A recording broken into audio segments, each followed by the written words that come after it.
The Dharma, incomparably profound and exquisite, is rarely met with, even in hundreds of thousands of millions of kalpas. We now can see it, hear it, accept and hold it. May we realize the true mind of the Tathagata, and realizing the true mind of the Tathagata, which is no other than our own original mind, is the whole purpose of Zen practice. Because when we open increasingly deeply to that original face, along with it comes the upwelling of innate compassion and wisdom, both of which are more than essential, really, in this day and age. It's vital to continue our Zen practice to, I don't even know if it has an end, really. And when you talk about the Buddha, who during his first sesshin ever, the model for our sesshin, when he had his great awakening, as a part of the process of coming to that awakening, he experienced, or recalled at least, past lives in which he was also working towards that if you want to call it an end goal of awakening, of profound awakening, not just a kensho or two, but profound awakening, and all that it entailed in terms of manifesting that innate compassion and wisdom. Well, it was at least 6 lifetimes that he remembered. So as we continue, it's not about conceiving of an end. It's about moment by moment uncovering this innate wisdom and compassion, this original face that we are. And as part of the process, letting go of the conditioning that impedes that, and also is the trigger for our behaving in less than optimal ways. So yesterday I introduced Muso Soseki to you, the amazing man who lived in Japan in the 1300s, 1400s, no, 1200s, 1300s, and who was so famous not only for designing beautiful gardens for temples, but also for being not just a mediator, but bringing antagonistic sides of issues into harmony. And he did this many, many times over. This is one of the things he's known most for in Japan, other than the fact that at the time of his life, he was the most famous Zen priest, and one would call him a Zen master as well. He practiced his entire life. He lived to be 77, and he went through all the kinds of stages that we do ourselves as part of our own Zen practice. And I'd like to share some of that with you today. This is sharing from a book called Dialogues in a Dream, just a translation of his work, Muchu Mondo. Mondo is a dialogue that he himself wrote. And there's a couple of important points I'd like to make. One of which, my little stickies are unsticking themselves. And that one looks like it's actually stuck. Oh well. When he first started his practice, it was in a Tendai monastery. That was where his father had taken him when he was 8 years old. And he practiced in Tendai for some years. He was ordained as a monk at Todaiji, the famous temple in Nara of the great Buddha, the very enormous Buddha figure that it's hard even to get a full glimpse of, because the building is so tight around it, really, but it's huge. And he went on from there. And for at a certain point, as you heard yesterday, as he was studying Tendai, there was a very famous Tendai lecturer who died a very painful and agonizing death. And young Muso recognized that all the lecturing he'd done, all the learning that he had done, had been useless in terms of easing his death agonies. And so that inspired him to switch to Zen practice. And he'd been practicing Zen meditation for some years when he met an elderly monk. And here's what this monk said to him. The enlightened words of the ancient masters are published and read so that young monks may study them and receive guidance in their quest for awakening. In the latter age of the Dharma, it is hard to find true teachers. If we arouse our aspiration and read the Zen records, we will see that the enlightenment of the ancient masters is itself our enlightenment today. Why should past and present differ? And so Muso, taking those words to heart, began to study the old records. And he did this for some time until he began to realize that he wasn't going to find any freedom from it. It's interesting that that monk in the 1300s was talking about the latter days of the Dharma, which is what they talk about nowadays as well. It was prophesied in the time of the Buddha that the first period of time would be a time of great awakening. And so it seemed. And then as the centuries went by, that would diminish and eventually the Dharma would decay in the latter days of the Dharma. And what we have seen in history is that there have been waves of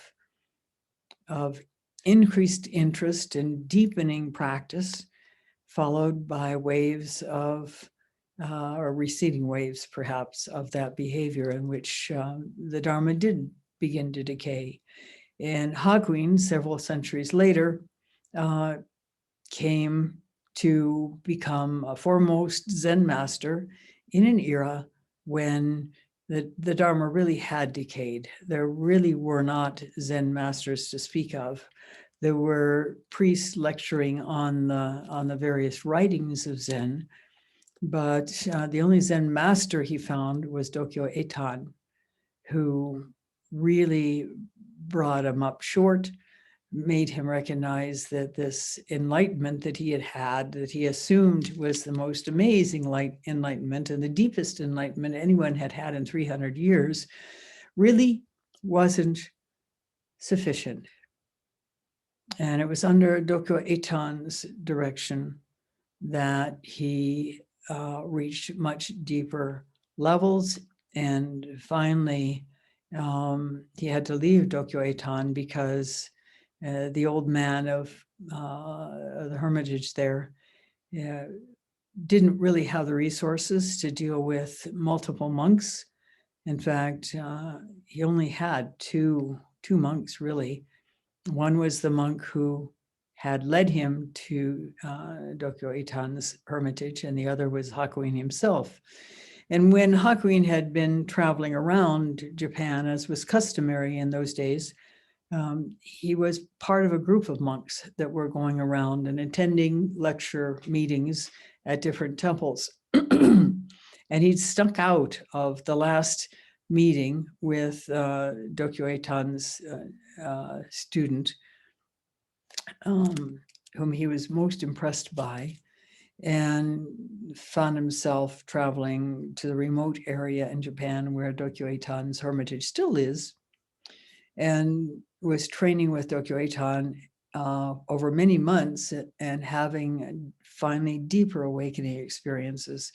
And then his old monk friends started finding him, and he knew that it would be a real hassle for Dokyo-eitan, that they wouldn't be as serious about practice, that he just had this tiny little hut. His whole building was less big than the size of our little Zendo, as a matter of fact. And there was a garden around it, and the monks would basically unwittingly destroy the garden just because of their ample presence and apparently their lack of attention and awareness. So he left, but he continued to work on the koans for the rest of his, well, at least many more years, and gradually gaining insight to them. He was still in contact with Dokyo-eitan's student up to a point, and eventually the student died young, which was sad because Hakuin became really the sole successor of Dokyo-eitan. And he would, through that intermediary, gain sanctioning on the various koans that he was continuing to practice with Dokyo-eitan. But in Muso Soseki's time, it seems to have been rolling along. We don't hear about too many other eminent priests.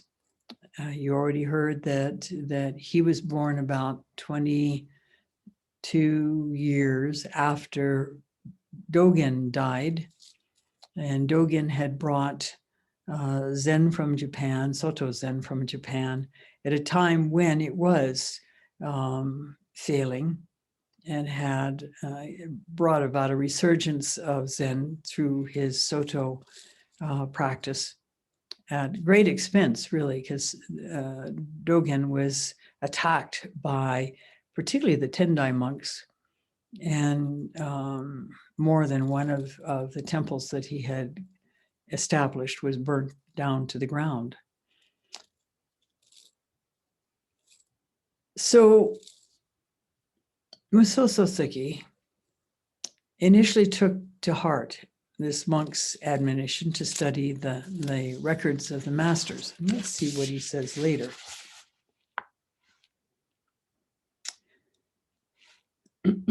So he went to Sendai, and it says, well, there, the biography, his biography, which was written by his nephew, by the way, reports that he was deeply inspired by a certain monk's discourse on Tendai meditation. And sitting in Zazen, through the night, he had sudden insight into the distinctions between the teachings of the various Buddhist schools, and subsequently noticed that his thought was clearer, his speech more fluent, and his mind much freer of fear.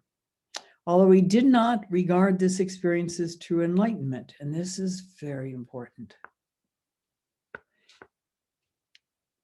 This is why people need to work with an experienced teacher.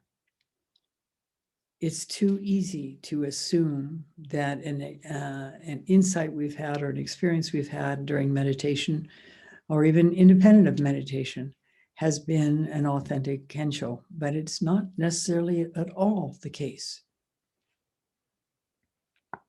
Although he didn't regard this experience as true enlightenment, Muso was nevertheless interested in knowing what it signified. So late in the year, he departed Shotoji for the temple Unganji in Nasu, about 200 kilometers to the south, to check his understanding with the noted master Koho Kenichi. But Kenichi was not there. He'd gone to a different temple. And so Muso, because he had a leg problem at that point, stayed in that temple. And it says, while he was there, and here we come to another thing that can come up in Zen practice, he performed a kanon purification ceremony, during which he experienced a makyo. an illusory event that occasionally arises out of states of deep concentration. It also can arise early on in our Zen practice. It often comes, and those are the two times that Makyo usually appears. It's relatively early in our Zen practice. We have experiences that we assume are awakening and aren't at all.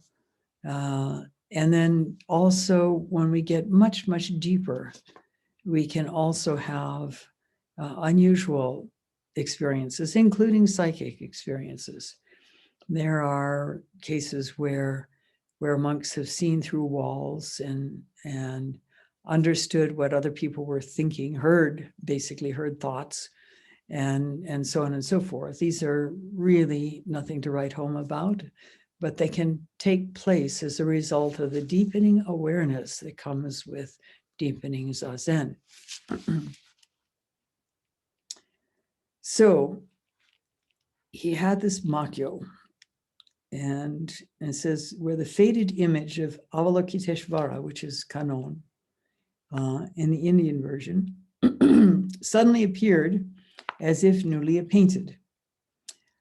Avalokiteshvara herself smiled and appeared vibrantly alive, then took on the form of monks, nuns, demons, and countless other beings. Realizing that all of these phenomena were nothing more than creations of his own mind, Muso paid them no heed. And this is what we do with Makyo. It does come up for most people at certain points in time. I went through a period of time myself when I was having some Makyo, which really could have been fascinating, but I realized that they were Makyo, although they were quite real seeming, for several days in a sesshin. And of course, in Rochester, you sit facing the wall. So you're facing a blank canvas, so to speak, and you can do whatever you want with that. And people do, because our mind endlessly seeks entertainment to avoid whatever it is we are supposed to be trying to do, which is going beyond words, going beyond thoughts, going beyond ideas to a profound reality. And I would see these most amazing visions of landscapes, to the point where at one point I thought to myself, I wonder if the guy sitting next to me can see these too, realizing at the very moment the thought came up that was ridiculous, because I understood that they were really in my own head. Another time, during the midday break, there's a period of break right after lunch, where the lunch break is only an hour in Rochester. It was back then anyway. And I would go down into the chair sitting room in the basement of the Zen Center, and I was regaled by this most amazing scent. It was so powerful that I thought, I wonder if they are blowing this through the heating system, which I immediately realized wasn't possible. First of all, they never would have done it. Second of all, the heating system was never run. There was never any heat in the Zendo, which wasn't a problem because there were often 60 people in the Zendo. And when you collect 60 people in a room, they create quite a bit of heat. But it was so strong, it was amazing. And it just goes to express a level of sensitivity that can develop through our Zazen.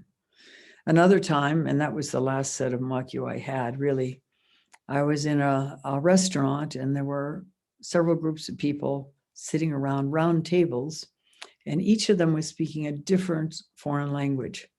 And even though I didn't know the languages and didn't even recognize what languages they were, I did recognize that they were different languages at each table.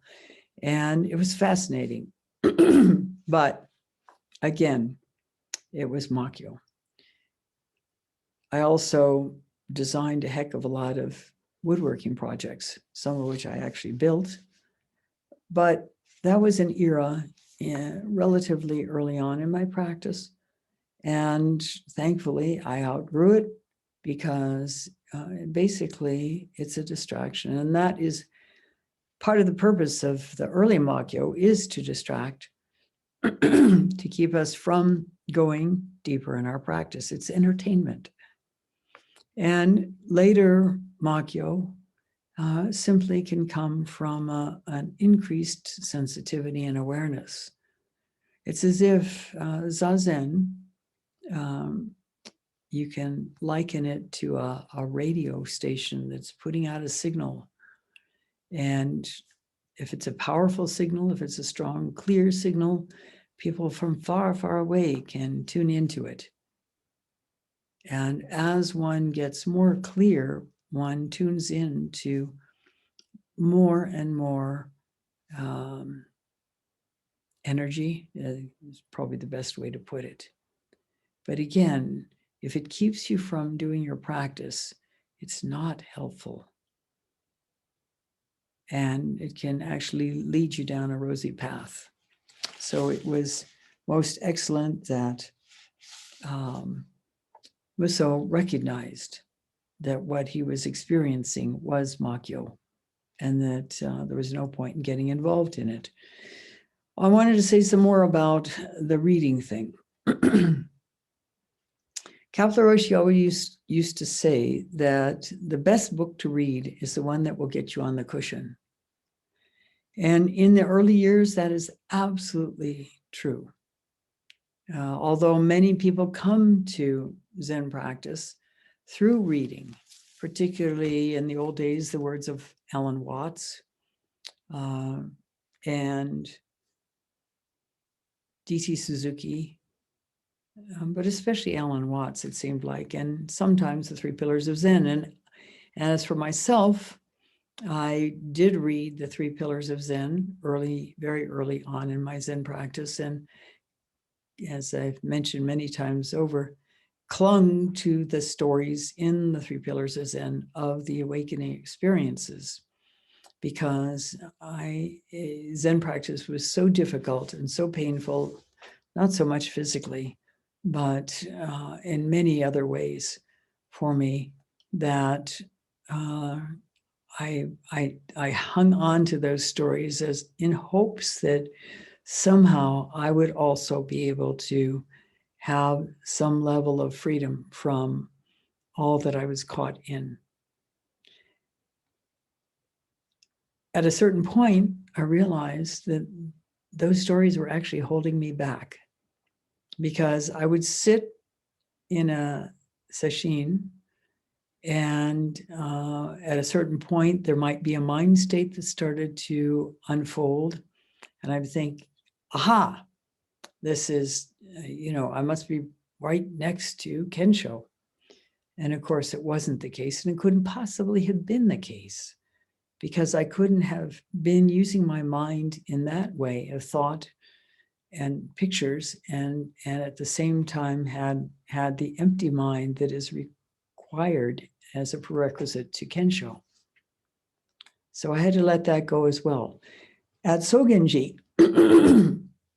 after a person has gone through the breakthrough koan and is starting to work on subsequent koans, then certain reading assignments can be given. And these are the words of the masters and some sutras and so on. They can help bolster your practice and open you to a deeper awareness.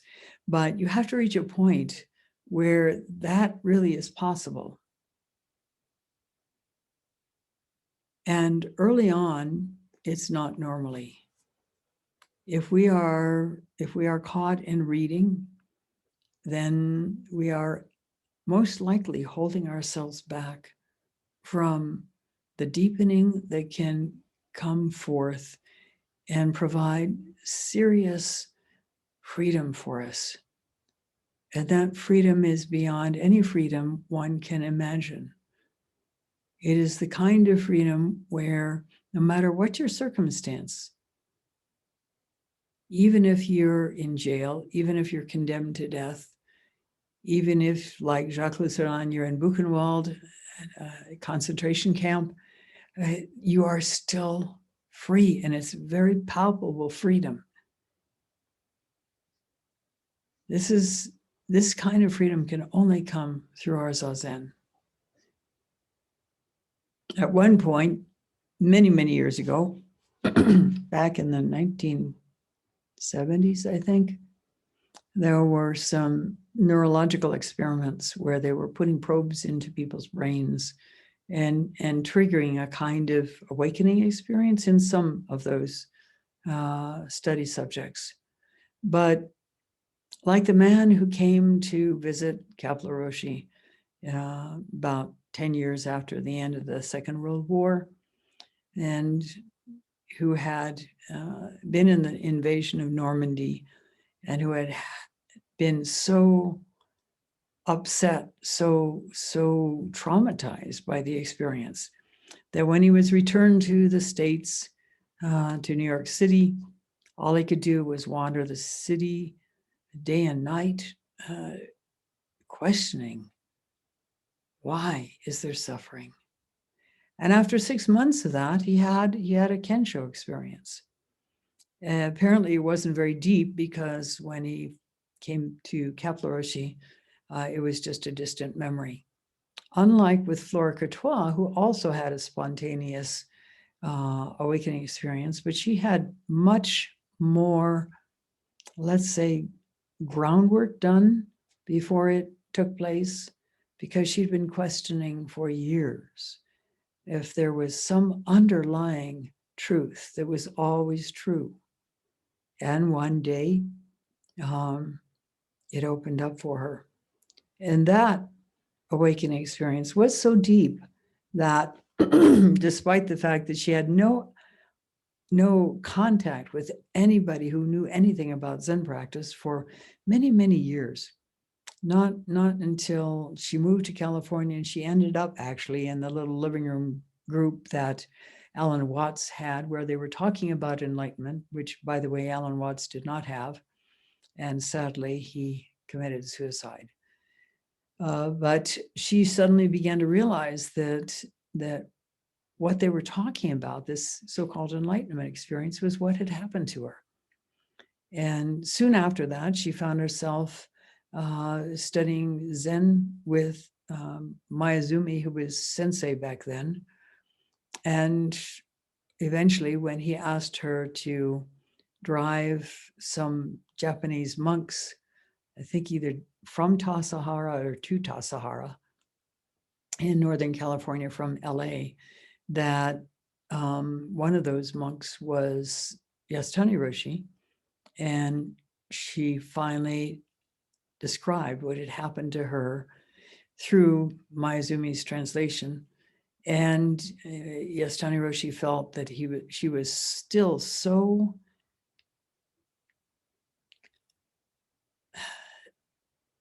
it was still so alive for her, that experience, that he didn't feel he needed even to test her. And that is something that an experienced teacher would be able to tell. As for the man from New York City, Mitra-roshi told him that if he started doing Zazen, that he would probably get that experience back, but he never heard from him again. And Zen practice is not easy. Not a lot of people undertake it, because it involves hard work. It involves facing things that sometimes people don't want to face. And yet, that's what brings us freedom as we continue going more and more deeply into it. So eventually, I'm not quite sure where he talks about this, but here we are. Okay.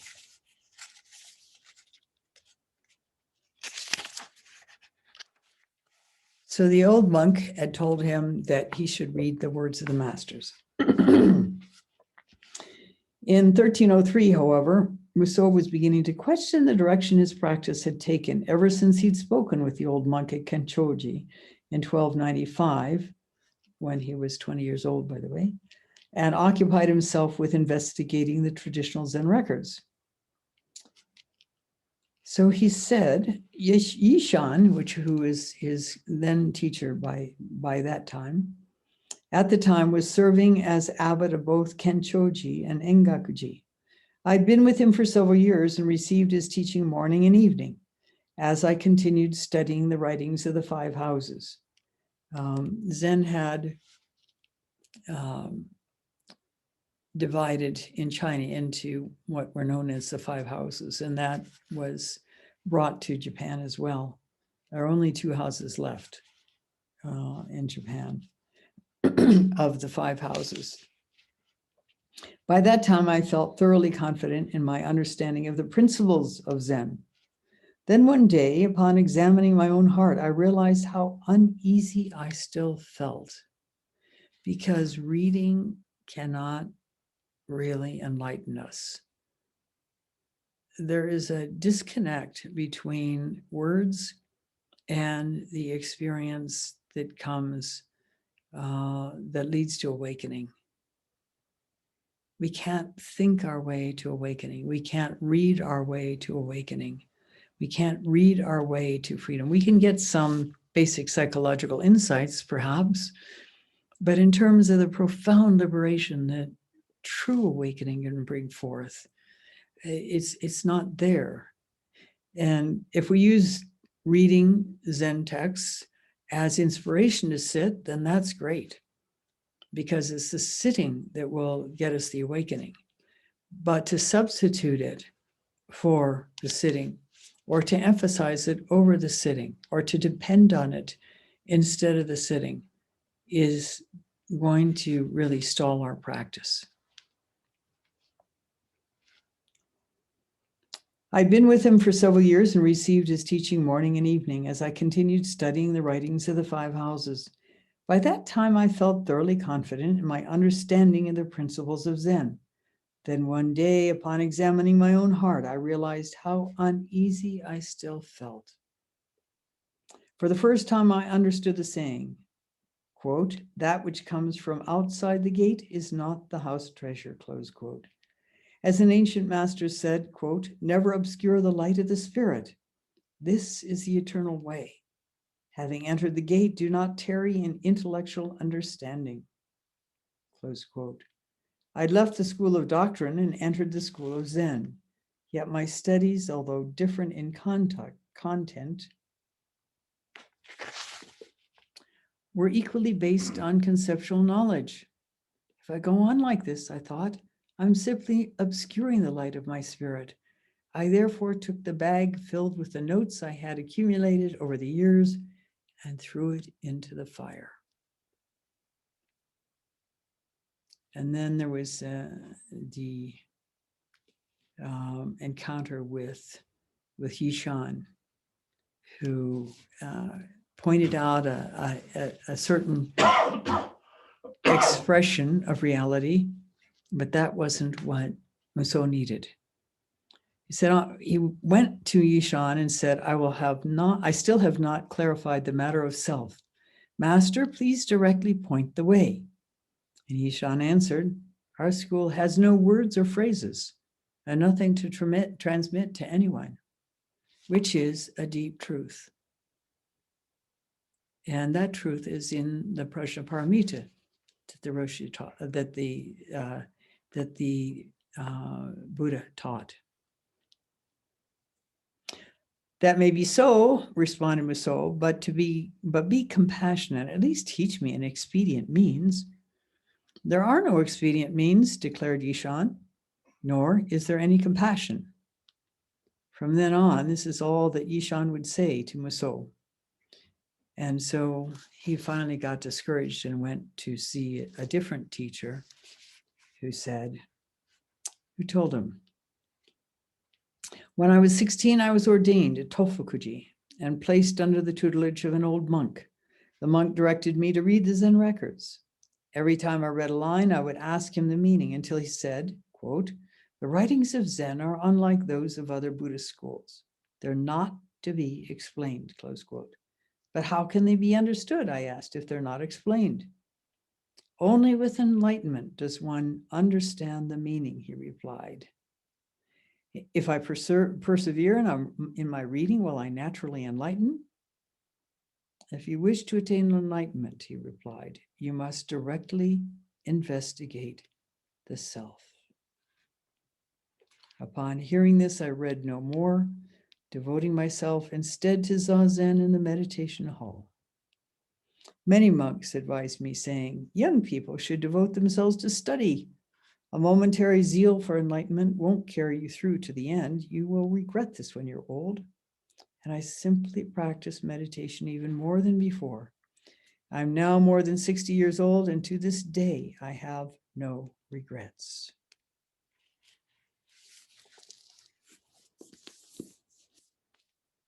So those are two places we need to be careful about in our practice. Again, to read the words of the masters. We can be inspired by Hakuin's story or Muso's story, or perhaps some of the other ones. But that should not be the main focus of our practice if we intend to come to awakening. As an eminent ancient master in Korea said, turn the light inward and trace the radiance down to its source. This is our practice, to turn the light inward and trace the radiance down to its source.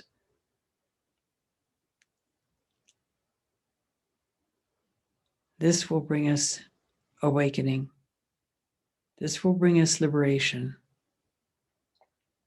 Of course, we need to persevere in it for that to happen. But it's something that no teacher, no one can really tell you in any more detail than that, how to do it. Turn the light inward and trace the radiance down to its source. Look within, beyond words. This is what will bring you to awakening. Beyond words. Who are you really?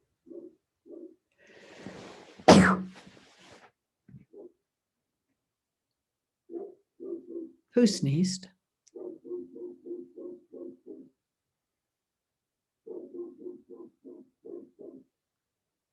And each time you have any self-conscious awareness, to turn your awareness into that physical experience and feel it fully, first of all, and then try to find the source of it. All the breakthrough koans point to really one koan, which is, who am I?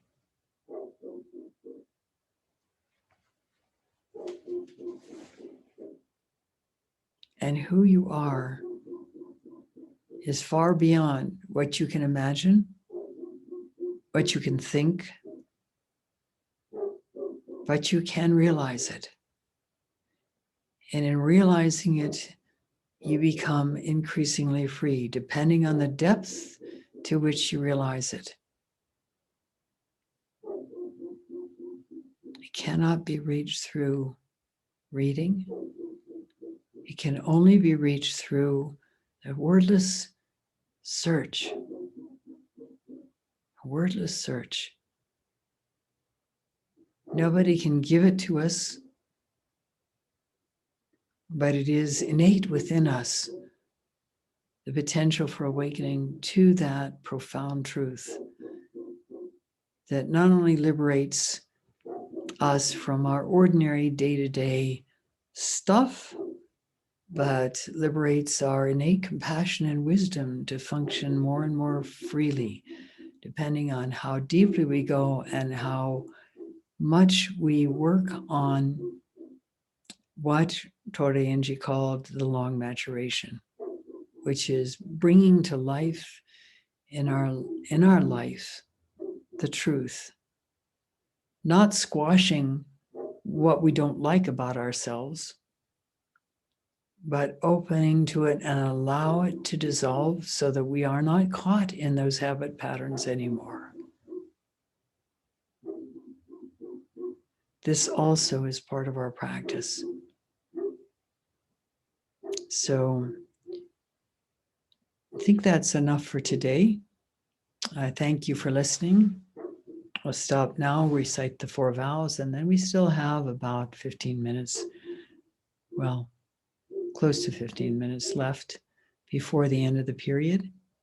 So I'll end the recording now, and then we'll continue to sit after the vows.